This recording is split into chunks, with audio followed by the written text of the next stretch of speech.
नमस्कार। आज के इस एक्सप्लेनर में आप सभी का स्वागत है।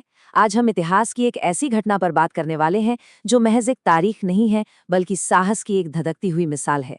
बात है 18 जून 1576 की, हल्दी घाटी का युद्ध। ये किसी जमीन के टुकड़े पर कब्जा करने की लड़ाई नहीं थी, ये लड़ाई थी स्वाभिमान की, आजादी की। तो चलिए पूरे जोश के साथ और बिना किसी देरी के इस महाकाव्य जैसी गाथा में गहराई से उतरते हैं और समझते हैं कि आखिर इस युद्ध ने इतिहास की दिशा कैसे बदल दी। राजपूत का सिर कट सकता है लेकिन झुक नहीं सकता। जरा इस बात की गहराई को महसूस कीजिए। ये कोई आम वाक्य नहीं है, ये महाराणा प्रताप का एक अटल संकल्प था। और सच कहूं तो इस पूरे संघर्ष की नींव ही इसी एक सोच पर टिकी थी। सत्ता या जमीन से कहीं बढ़कर बात उस स्वाभिमान की थी जिसे किसी भी कीमत पर झुकाया नहीं जा सकता था। तो चलिए, अध्याय 1, मेवाड़ का स्वाभिमान।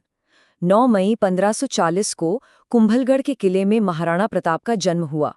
वैसे तो राजस्थान की पूरी धरती ही वीरों की रही है, लेकिन मेवाड़ की बात ही कुछ और थी। ये क्षेत्र अपनी आज़ादी से बेइंतहा प्यार करता था। महाराणा प्रताप बचपन से ही इसी आज़ाद और निडर माहौल में पले बड़े थे। अब जरा उस समय के हालात को समझते हैं। वैचारिक टकराव बिल्कुल साफ था।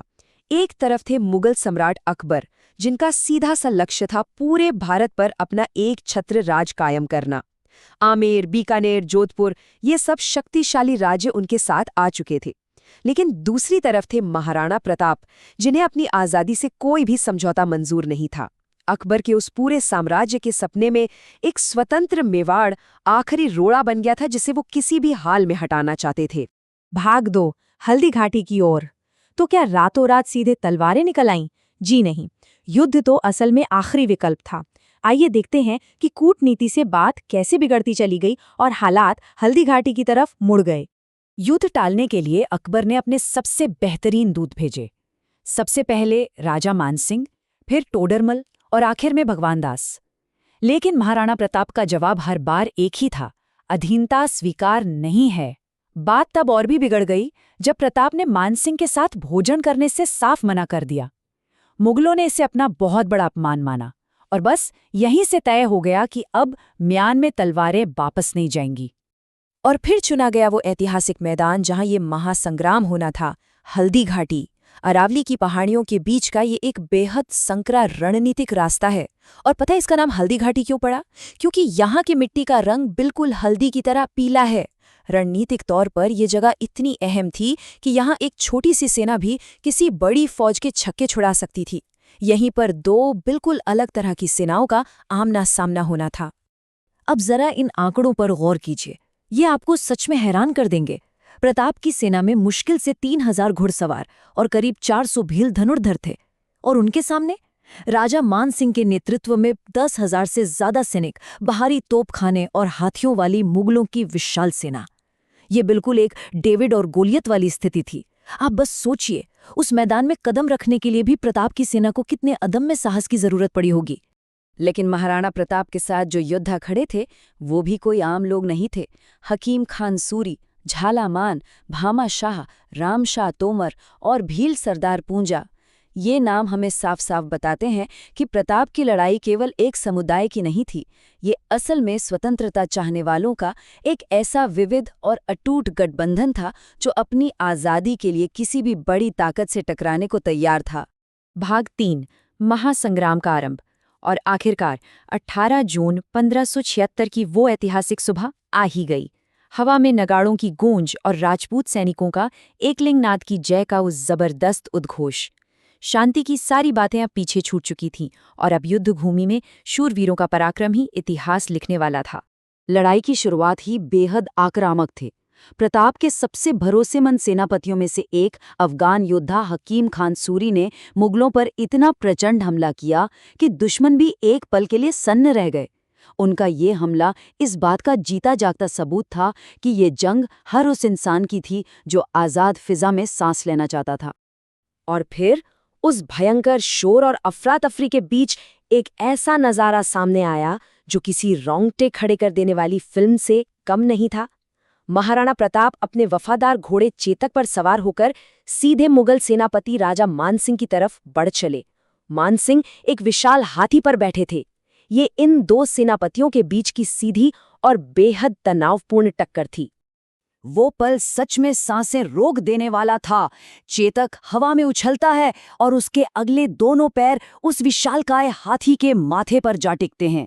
उसी क्षण प्रताप अपने भाले से जबरदस्त वार करते हैं। मान सिंह तो अपने हौदे में झुककर बाल बाल बच गए, लेकिन उनका महावत वहीं मारा गया। पूरे युद्ध का ये सबसे खौफनाक और बहादुरी भरा दृश्य था।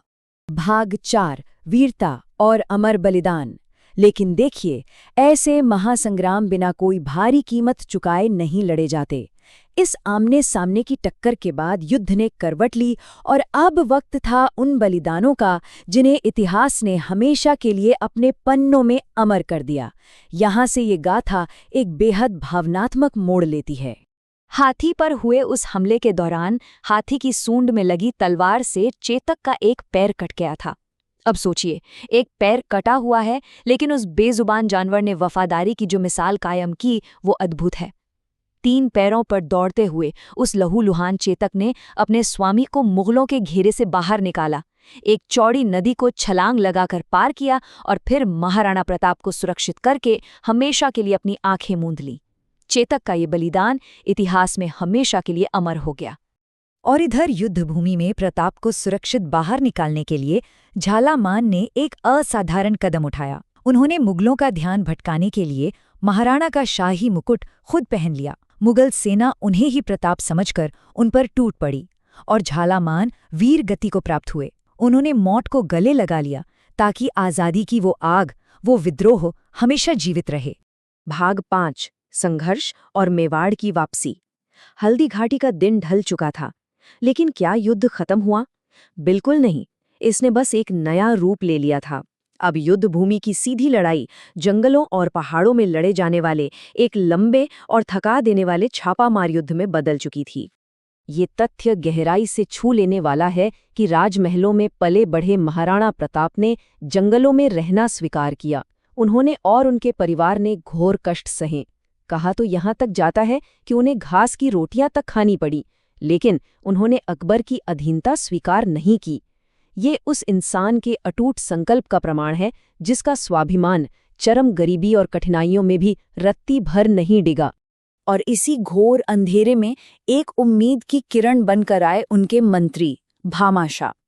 जब नई सेना खड़ी करने के लिए पैसे खत्म हो गए तो भामाशाह ने अपनी जीवन भर की पूरी संपत्ति महाराणा को दान कर दी।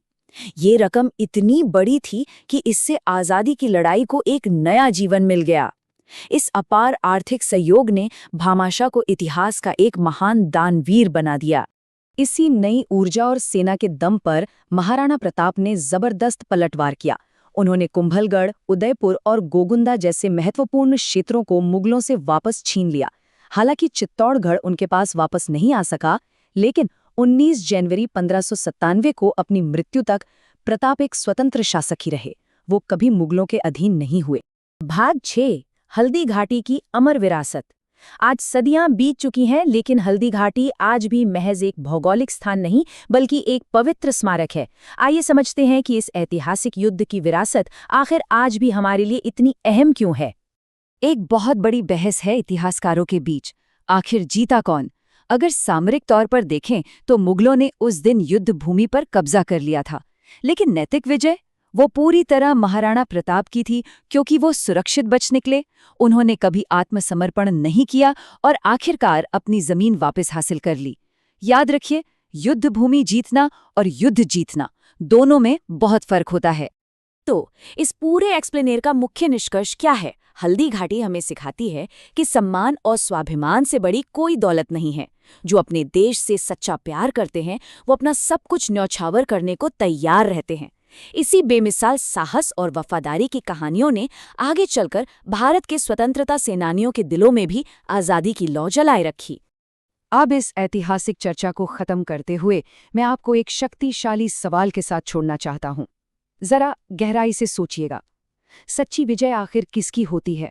उसकी जो सिर्फ युद्धभूमि पर कब्जा करता है, या उसकी जो विपरीत से विपरीत परिस्थितियों में भी कभी हार नहीं मानता? महाराणा प्रताप का जीवन इसी सवाल का सबसे दमदार जवाब है। इतिहास हमेशा उनका सम्मान करता है जो अपने उसूलों पर अटल रहते हैं, आज के इस एक्सप्लेनर में बस इतना ही।